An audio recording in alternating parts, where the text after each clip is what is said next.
우리가 흔히 신앙생활을 한다고 말을 합니다. 근데 이 신앙이라고 하는 것은 이 한자로 믿을 신자 우러를 앙자를 쓰죠. 앙모하다, 앙망하다. 그래서 신앙이라고 하는 것은 믿고 무엇인가를 우러러 바라보는 것입니다. 무언가를 믿는 것, 그리고 그것을 우러러 바라보는 것이 신앙입니다. 근데 마침 오늘 본문이 우리에게 그러한 질문을 던져요.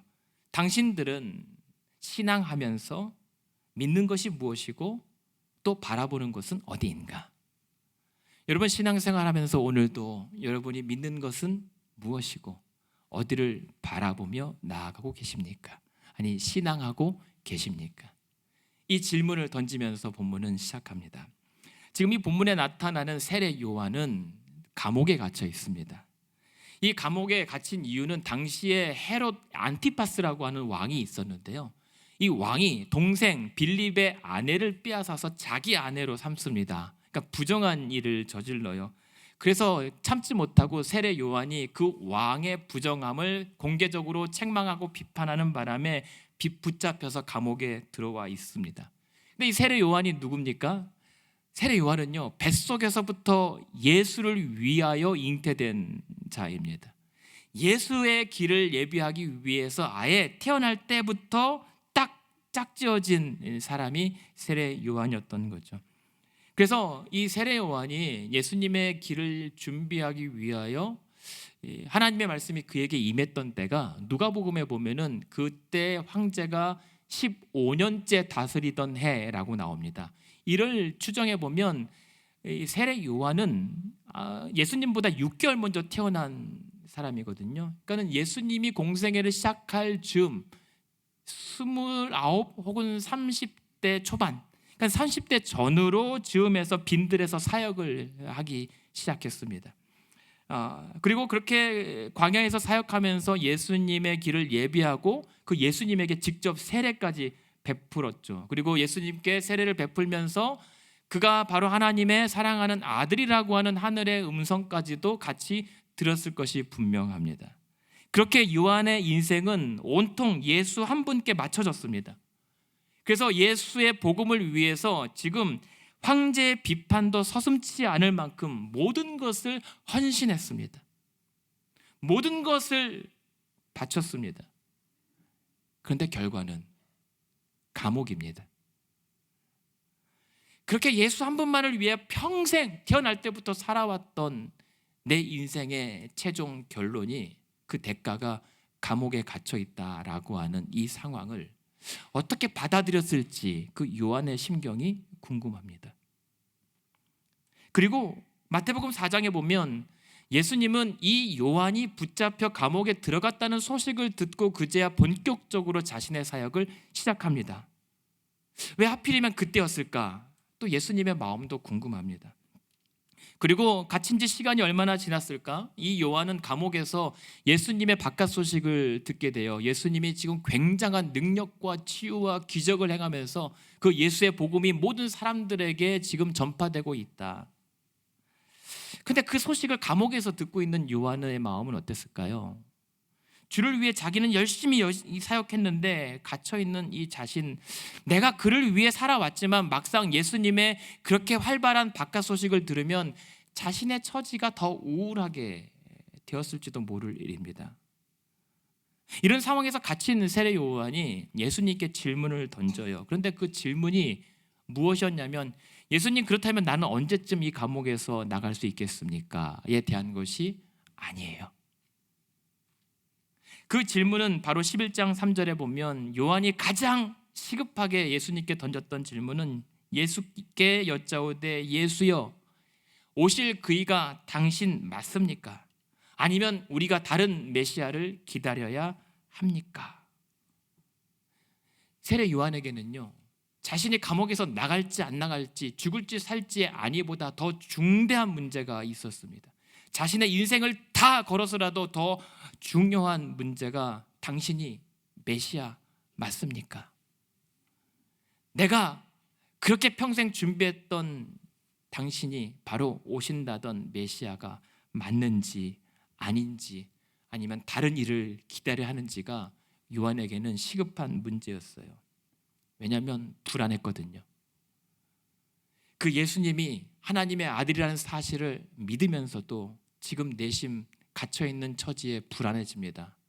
자기가 생각했고 자기가 예상했고 자기가 예측하고 기대했던 메시아의 강력함과 나라의 현실은 지금 바깥에서 들리는 것과 내가 보는 현실과는 거리감이 있었기 때문에 왠지 이상합니다. 왠지 불안합니다. 혹시 예수를 믿으면서도 아닌가 의심이 스며들기 때문입니다. 그래서 확인하고 싶은 거예요. 세례 요한은 알았을 거예요. 자기 갇힌 상황에서 어쩌면 살아서 나갈 수 없을지도 모르겠다. 그렇다면 이렇게 당신 한 분을 위해 살았던 내 인생이 이제 당신을 위하여 죽어도 괜찮은가? 내가 예수 한 분만을 바라보며 평생 믿고 살아왔는데 그 이유 때문에 마지막 내가 예수를 위하여, 아니 예수 때문에 죽어도 내 삶은 헛되지 않은 것인가? 이걸 확인하고 싶었어요. 어쩌면 여러분의 질문일 수도 있습니다. 우리가 예수를 믿고 살아온다고 하고 내가 주를 위하여 살아도, 그리고 주를 위하여 죽어도 괜찮다고 하지만 정말 주님 때문에 죽는다고 혹시 원망하진 않을까? 혹은 헛되다고 하진 않을까? 궁금해집니다. 그럼에도 불구하고 답답합니다. 예수님은 지금 자기가 알지도 못하는 사람들에게 치유를 베푸시고 능력을 행하시고 기적을 행하시는데 왜 나 하나쯤 감옥에서 빼내는 것은 왜 미뤄두실까? 왜 나를 위해서는 왜 아무것도 안 하고 보고만 계실까? 의심이 되고 불안합니다. 그런데요, 이러한 세례 요한의 답답한 질문에 어떻게 대답하시냐면 11장 5절에 예수님은 이렇게 답하십니다. 가서 요한에게 알려라.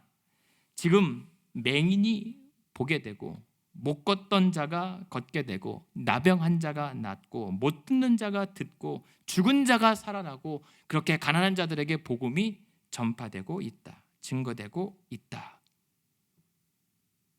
이게 무슨 말일까요? 지금 예수님께서 세례 요한에게 들려주셨던 이 말은 사실 구약의 이사야 선지자가 이사야서 61장에 장차 하나님의 약속하신 메시아가 이 땅에 오면 일어날 사건, 메시아 사건이 지금 성취되고 있다는 말씀을 전하고 있는 겁니다. 그러면서 뭐라고 하냐면 요한에게 이렇게 말씀하신 거예요. 네가 맞다. 내가 메시아다. 너는 틀리지 않았다. 그 요한에게 답해 주신 겁니다. 요한에게 원했던 대답을 들려주신 거예요. 이 사실을 전해 들었을 세례 요한의 이후 반응에 대한 기록은 없습니다. 사실상 성경에 이 세례 요한이 기록되어 있는 당신이 메시아입니까? 라고 하는 것은 요한의 마지막 유언 같은 기록이에요. 하지만 이 예수님의 답변을 듣고 자신의 마지막 소원은 성취된 셈입니다. 당신이 맞습니까? 그러면 됐습니다. 하지만 조금 있다가 얼마 멀지 지나지 않아 세례 요한은 정말 허망하고 비참하게 죽어요.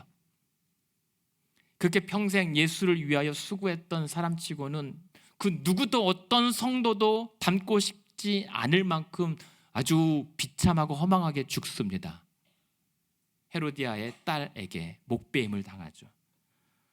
이게 과연 예수를 위해 평생 살았던 성도의 대가인가 싶을 정도로 처참 고통스럽습니다. 하지만 세례 요한은 여전히 두려웠을 거예요. 여전히 그 칼 앞에 섰을 때 육신은 고통스러웠을 겁니다. 그러나 결코 그의 인생은 허망하지 않았던 거죠. 그의 삶과 그의 믿음과 신앙은 결코 헛되지 않았습니다. 도리어 이 세례 요한의 죽음이야말로 자신에게 이르기까지 지난 모든 구약의 선지 시대, 구약 시대가 끝이 나고 이제 자신이 죽고 대신 그렇게 되뇌었던 예수 그리스도의 시대가 시작되었다는 사실을 알리는 변곡점이 되었습니다. 그의 끝이 새로운 시작의 출발이었다는 사실입니다. 그랬기에 세례 요한의 믿음과 신앙은 결코 허망한 것이 아니었습니다. 그런데 우리는 조금 아쉽습니다. 우리가 신앙생활하면서 기대하는 것은 이보다는 조금 더 강력하고 통쾌한 방식의 하나님 나라 사건을 기대하거든요. 일반적으로 이 예수님의 능력과 치유와 그 기적들을 들었다면 이왕 요한을 살리실 거라면, 그리고 요한을 도와줄 거라면 능력의 예수님께서 찾아오거나 기적을 바라여서 꽁꽁 갇힌 감옥문을 부서뜨리고 그 안에 갇혀있던 요한의 결박을 다 풀어서 끌고 나와서 그렇게 기다렸던 사람 앞에서 짠 하고 등장해서 모든 성도들이 환호하며 열광하는 장면, 이러한 기가 막힌 장면을 우리는 기대하거든요. 그것이 하나님의 능력이고 그것이 예수의 능력이다라고 찬양하며 기뻐하며 감사드리는 장면을 우리는 기대합니다. 하지만 정작 오늘 이 본문은 싱겁습니다. 싱겁다 못해 그냥 냉랭합니다.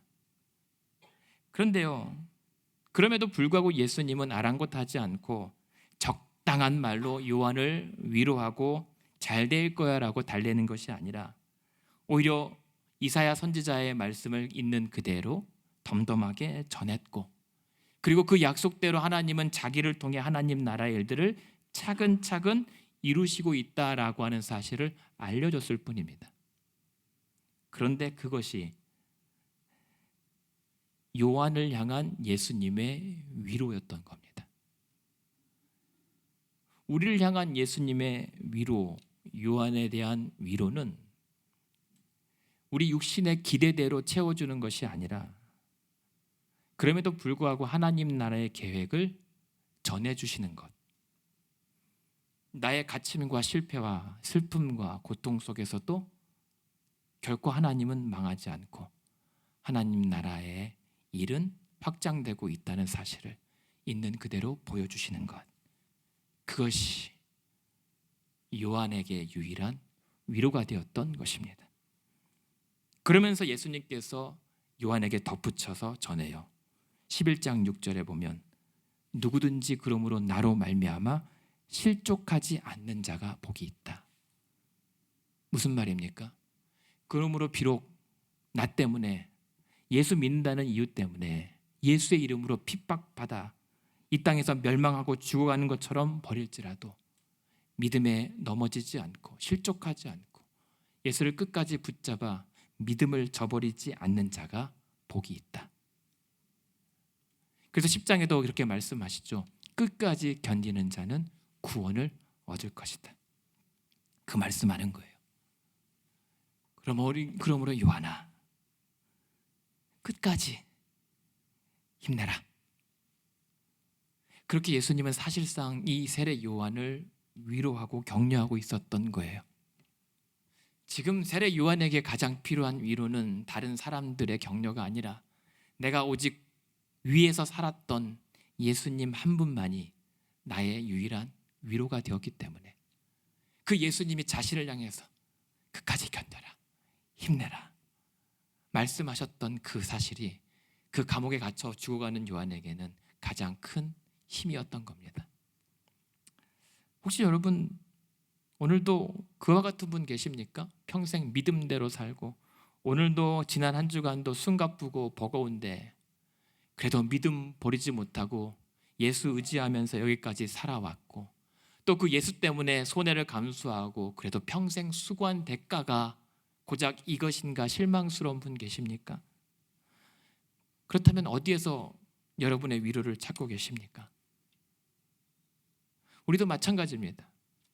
만약 그런 여러분들에게 위로가 있다면 그럼에도 불구하고 메시아 대신 예수 그리스도를 위해 산 내 인생, 그 인생 자체가 우리의 위로입니다.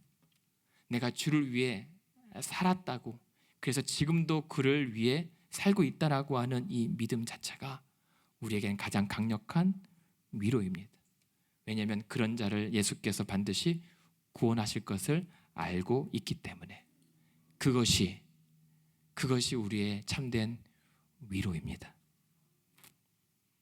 그러면서 예수님께서 사실 그 요한의 제자들을 떠나 보낸 다음에 숨겨놓은 깊은 진심을 담아 남은 무리들에게 요한에 대해서 평가해 줍니다.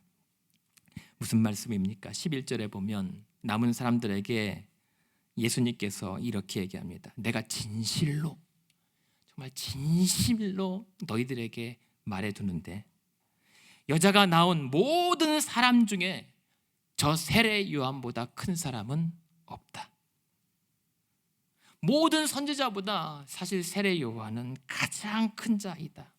그리고 그가 10절에 나오면 보라 내가 내 사자를 내 앞에 보내노니 그가 내 길을 내 앞에 준비하리라. 14절에 보면 만일 너희가 징계받을진대 오리라 한 엘리야가 곧 이 사람이니라 라고 하셨던 것은, 그리고 너희가 이 가장 큰 자인과 더불어 그토록 기다렸던, 그래서 하나님께서 구약시대에 말라기 선지자를 통해서 반드시 메시아가 오기 전에 나의 길을 예비하게 위에 엘리야와 같은 선지자를 보내주겠다고 하셨는데 그 엘리야가 이 세례 요한 맞다 라고 알려주세요. 그 전까지 세례 요한의 본분은 죽기까지 그 예수를 소개하는 일이었습니다. 근데 세례 요한이 이제 그의 삶의 종반부에 이르러자 자기를 소개했던 요한을 이제 예수님께서 직접 소개해 줍니다. 바로 그가 엘리야고 그가 가장 큰 위대한 선지자였다. 그렇게 예수님은 세례 요한을 알아주십니다. 그리고 예수님은 그러한 세례 요한을 보고 계셨던 겁니다. 그 요한이 얼마나 자신에게 귀한 동역자였는지, 사역자였는지, 그리고 자신의 길을 예비하기 위해서 얼마나 광야에서 수고해야 됐는지, 얼마나 지금 저 감옥에서 얼마나 힘들어하고 있을지도 예수님은 보고 알고 계셨던 겁니다. 그것이 바로 우리의 위로입니다. 예수님께서 나의 사정을 알고 계시고 나의 수고를 보고 계셨다, 그리고 그것을 인정해 주신다라고 하는 사실이 오늘 저와 여러분에게 신앙에 있어 가장 큰 위로입니다. 그래서 예수님께서 그렇게 질문하세요. 그 무리들에게. 그렇다면 7절에 보면 그렇다면 너희는 무엇을 보려고 광야에 나갔었는지 갑자기 묻습니다. 너희는 그렇다면 이 지난날 세례 요한이 복음을 전했었던 그 광야에 무엇을 보려고 그렇게 나갔었는지 묻습니다. 근데 여기서 7절에 무엇을 보다라고 하는 이 보다는 8절 9절에 나오는 보다랑은 조금 다른 단어입니다. 7절에 너희가 무엇을 보려고 광야에 나갔냐라고 하는 것은 마치 그런 거예요. 제가 매일 집에서 저희 아내를 보면서 바라보는 넋을 잃고 황홀하게 빠져들며 쳐다보는 것입니다. 여러분들은 집에서 그렇게 안 하시나 보죠. 넋을 잃고 쳐다보는 것, 그것을 무엇을 보려고 광야에 나갔냐. 그러니까 이 말은 뭐냐면 왜 너희들은 광야에 나가서 무엇을 보려고 무엇에 빠져들려고 가보았느냐. 근데 이 보다라고 하는 단어가 요한복음 1장에는 하나님의 영광을 보다에 쓰입니다. 그 사도행전에서 보면 하늘로 올라가신 예수님을 쳐다봤을 때에 쓰인 단어가 이 보다라는 단어입니다.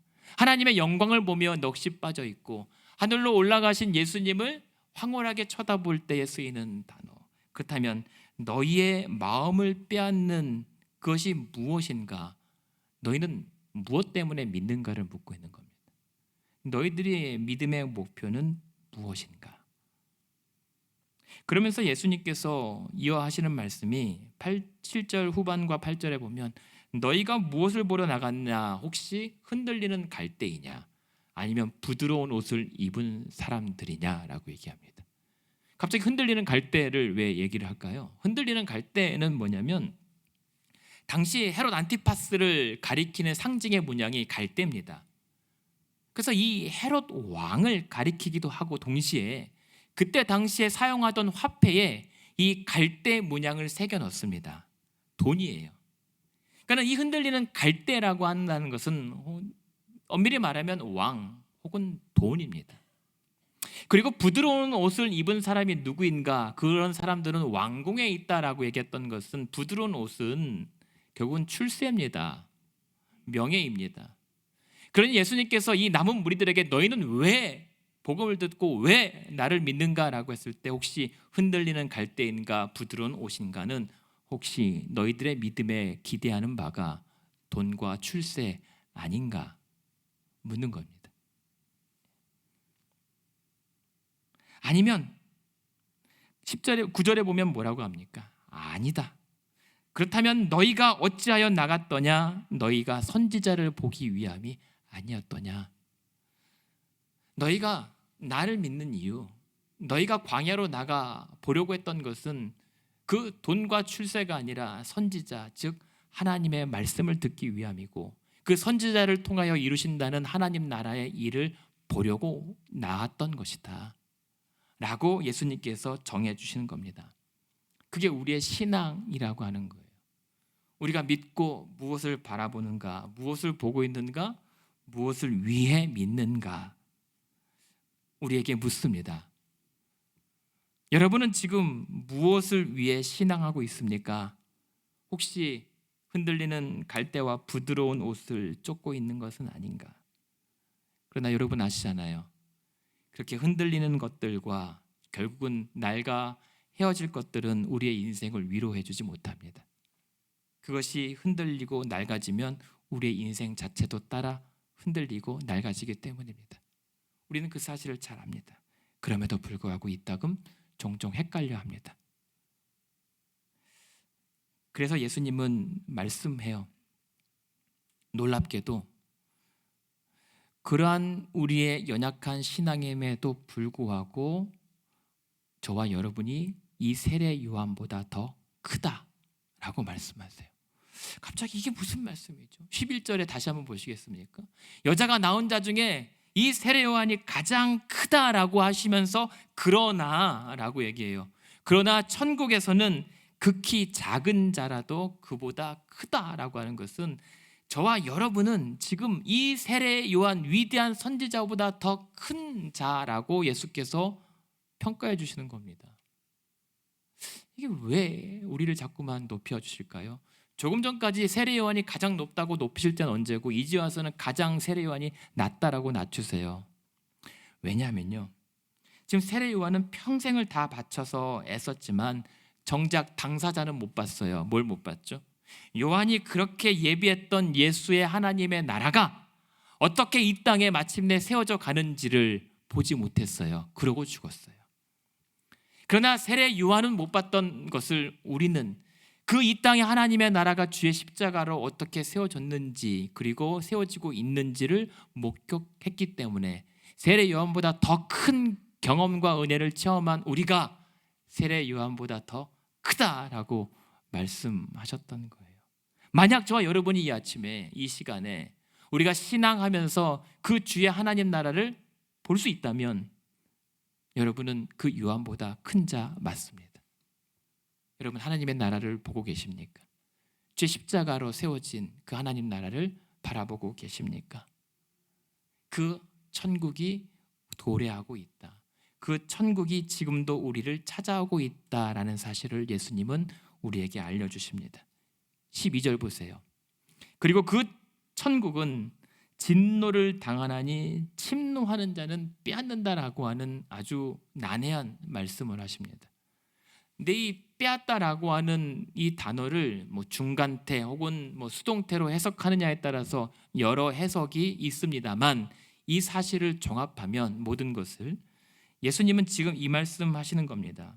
세례 요한의 때부터 지금까지 하나님의 나라는 계속 세상의 악한 권세와 권력으로부터 계속 공격당하고 있지만, 그러나 이러한 공격당하는 천국을 지키기 위해서 성도가 부지런히 더 복음을 듣고 전하되 이 나라를 끝까지 더 인내하며 끝까지 싸워 지켜야 이 천국을 소유할 수 있다라고 하는 말씀을 우리에게 하고 계시는 거예요.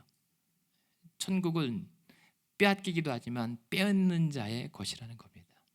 여러분, 천국은 우리에게 찾아오지만 그 천국을 사모하는 자가 소유할 수가 있는 겁니다. 그래서 C.S. 루이스라고 하는 분이 순전한 기독교의 하나님의 침공이라고 하는 파트에서 뭐라고 얘기하냐면, 그래서 성도는 이 땅에 비밀 결사대라고 얘기합니다. 왜 비밀 결사대인가 하면, 하나님께서 왕의 이 땅의 상륙 작전을 위해 비밀 작전을 수행하고 계시는데, 그래서 그 성도들이 이 교회에 모여서 그 상륙 작전의 비밀 무전을 들을 수 있다라고 얘기하는 겁니다. 그러니까 여러분은 지금 특공대인 거예요. 지금 이 땅에 비밀 특공대로서 그 하나님 나라의 계획을 비밀리에 들으려고 오신 지금 무전 특공대인 겁니다. 그것이, 그래서 이곳이 작전 지휘소처럼 얘기해요. 어떠십니까? 지난주에 여러분 그렇게 예수님과 하나님 나라를 보며 사셨습니까? 그리고 그 여러분에게 찾아오는 그 하나님 나라를 지켜내기 위해 얼마나 몸부림치셨습니까? 공교롭게도요, 이 말씀을 준비하던 주중에 며칠 전에 갑자기 집에 에어컨이 고장나서 집에 물이 새입니다. 걱정하라고 하시는 게 아닙니다. 그냥 그런 일이 있었다는 해프닝을 얘기하는 거예요. 그런데요, 제가 최근에 우리 여기 지역에 천둥 번개가 막 쏟아지면서 난리가 났었잖아요. 그때 이랬거든요. 하나님 참 감사합니다. 이렇게 천둥 번개가 이렇게 쏟아붓는데도 이렇게 피할 처소를 주셔서 참 감사합니다 하고 있었던 차에 갑자기 물이 셉니다. 그런데요, 사람 마음이 정말 간사한 게, 고작 이만큼 작은 누수인데요, 그렇게 하나님 모든 것이 은혜입니다라고 감사했던 그 감사는 사라지고 한순간에 불안과 불만으로 바뀝니다. 예수가 안 보여요. 그 구멍난 틈으로 예수님을 바라보려고 하는데 예수가 안 보입니다.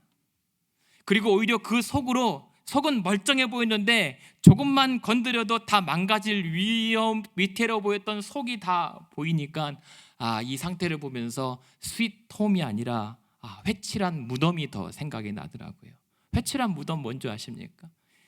신약시대에 겉은 반짝반짝 회칠하게 아름답게 페인트 칠했는데 그 안에는 썩어가고 죽어가는 시체들만 진동하는 회칠한 무덤을 얘기하는 겁니다. 그렇게 아름다운 집인 줄 알았는데 속은 물이 새고 망가져가는 회칠한 무덤이 연상되더란 말입니다. 왜요? 고작 그 작은 물샘 때문에.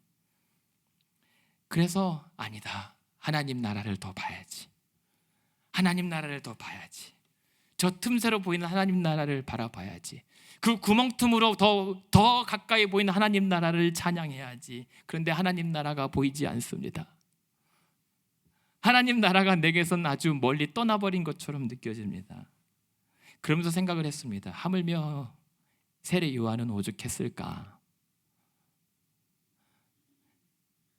아니, 고작 이 누수 때문에 하나님이 나라가 보이지 않고 예수가 보이지 않는데, 그렇게 모든 것을 잃고 감옥에 갇힌 세례 요한에게 예수님께서 아무리 많은 것으로 위로했을자 하지라도 얼마나 힘들었을까? 그게 우리의 현 주소라는 말입니다. 그러면서 잠을 설치면서 깨달았습니다. 하나님, 내가 그동안 하나님 앞에 다 감사합니다라고 했던 이 감사는 이제 보니까 하나님에 대한 것이 아니라 그냥 내게 아무 일도 일어나지 않은 것에 대한 안심에 불과했다는 것을 알았습니다. 하나님 감사합니다가 하나님에 대한 감사가 아니라 그냥 아무 일도 일어나지 않았던 것에 대한 안도였던 거죠. 그동안 그 하나님의 은혜로 내가 평안이라고 외쳤던 것, 믿었던 것은, 그것은 하나님 나라로부터 임하는 평강이 아니라 그저 아무런 불편함 없었다라는 사실에 대한 피상적인 결과만 본 것에 불과했던 겁니다. 그건 평안이 아니었어요. 그냥 불편하지 않았던 겁니다.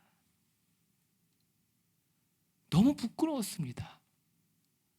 그날 아침도 우리의 인생보다 더 크신 하나님이 계시다라고, 하나님이 위대하시다라고 설교했던 자가 막상 돌아와서 집안에 집 물 새는 것을 보면 하나님이 안 보입니다. 하나님 나라를 사는 것 같지 않고 그냥 쓰러져가는 망할 집에 있는 것처럼 절망스럽고 실망스럽습니다. 그래서 제 신앙이 회칠한 신앙처럼 부끄러워졌습니다. 하나님, 나 이렇게 믿어도 됩니까? 하나님, 내가 이렇게 이대로 목사질 해도 되겠습니까? 이렇게 한심한 자가 과연 이대로 이렇게 지내도 되겠습니까? 하나님, 집에 물이 이 정도 새는 게 이 정도면 정말 내 인생에 정말 큰 구멍이 나서 홍수가 나서 죽게 되면 그땐 하나님 나 오죽하겠습니까? 세례 요한, 세례 요한이고 뭐고, 제가 어떻게 하나님을 배신할지, 어떻게 예수를 버릴지, 어떻게 믿음을 배반할지 모르겠습니다. 하나님, 너무 한심했습니다. 그리고 한심합니다. 그것이 제가 주중에 목격한, 내가 본 제 신앙의 현 주소였던 겁니다. 여러분은 어떠십니까? 여러분은 이번 한 주에 무엇을 보고 무엇을 또 믿으셨습니까? 그런데 오늘 놀라운 것은, 오늘 말씀의 결론은 그래서 너는 한심하다가 아니라는 거예요. 오늘 말씀의 결론은 그런 한심함에도 불구하고 내가 너를 안다는 거예요. 그런 보잘것없음에도 불구하고 내가 너를 보고 내 한심함을 알고도 내가 너를 택하여 구원에 이르게 하겠다고 하는 예수님의 말씀과 이루란 말입니다. 애초 예수님은 나의 한심함을 아시고, 애초 하나님은 나의 부족함과 그렇게 뻔뻔함을 알면서도 조건 없이 택하셨기 때문에 그냥 이렇게 한숨 짓는 것만으로도 괜찮다라고 여겨주시는 것이 예수의 은혜란 말입니다. 그것이 오늘 저와 여러분의 가장 유일하고 강력한 위로입니다. 예수께서 그런 여러분들을 지금도 살리시고 구원하고 사랑하십니다. 그래서 결론적으로 오늘 이 말씀은 무엇입니까? 이 본문이요, 10장 42절에 예수님께서 11장 1절에 제자들을, 12제자들을 다 가르치시고 훈련시키시고 이제 복음 전하러 가자라고 본격적으로 떠나간 직후에 최초의 첫 기록이란 말입니다.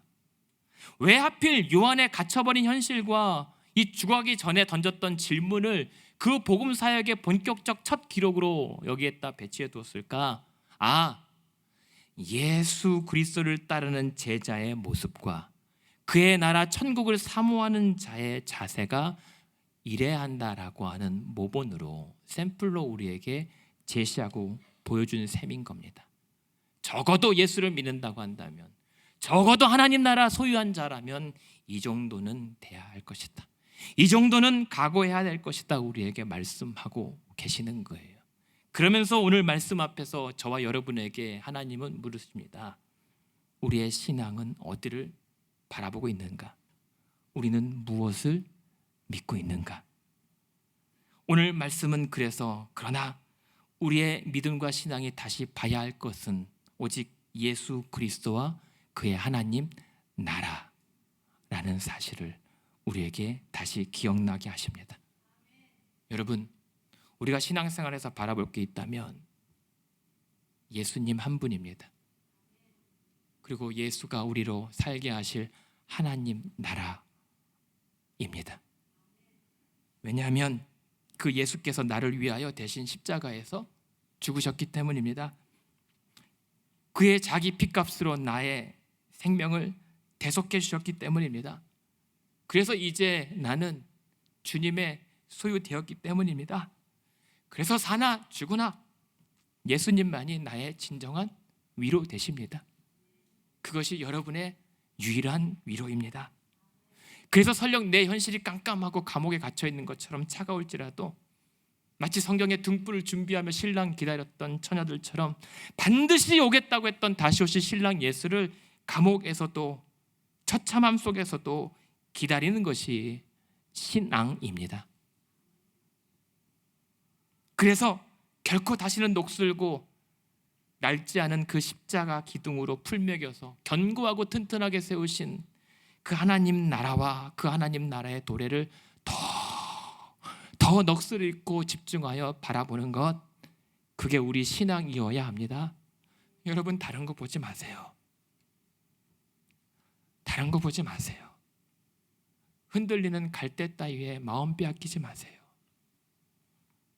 부드러운 옷과 화려함에 속지 마세요. 그것들은 우리 신앙을 기만하고 우리를 잡아뜨릴 겁니다. 여러분, 신앙생활 우리는 똑바로 해야 됩니다. 제대로 예수를 믿어야 합니다. 제대로 우리가 예수 그리스도로부터 유일하고 진정한 위로를 경험해야 합니다. 그리고 세상에서 주장하는 헛된 거짓된 가상의 하나님 나라가 아니라 진짜 예수님께서 예비하시고 우리에게 보여주실 그 진정한 하나님 나라를 바라봐야 합니다. 그래서 그날 예수님은 신부처럼 예쁘게 단장하신, 그래서 지금도 우리를 위해서 예비하셨다가 그날 같이 데리고 오는 그 하나님 나라의 아름다움을 우리가 지금 멀리서부터 바라보며 넋을 이룰 수 있어야 됩니다. 여러분의 인생과 여러분의 육신에 구멍이 송송 뚫리고 관절이 시리고 집이 허물어져 가고 가세가 기울어도 그럴수록 더 뚜렷하게 선명하게 보이는 하나님 나라를 멀리서부터 넋을 잃고 바라보면서 그 그리움에 사무쳐 울다가도 다시 웃어볼 수 있는 참된 위로와 평강이 우리 신앙에서 회복되어야 합니다. 여러분, 얼마나 예수님 때문에 웃고 울었습니까? 얼마나 하나님 나라 때문에 감격하고 감사해 봤습니까? 어느새 하나님 나라는 이 땅에 내 아무런 일도 일어나지 않는 현실로 갇혀져 있는 것은 아닙니까? 그렇다면 우린 잘못 믿고 있는 겁니다. 우리는 신앙생활 잘못하고 있는 겁니다. 부디 바라기는 너희가 무엇을 보려고 광야에 나갔더냐? 요한을 위로하시면서도 안타까우셨던 예수님의 그 심경을 담아 우리에게 외치는 호소 같은 겁니다.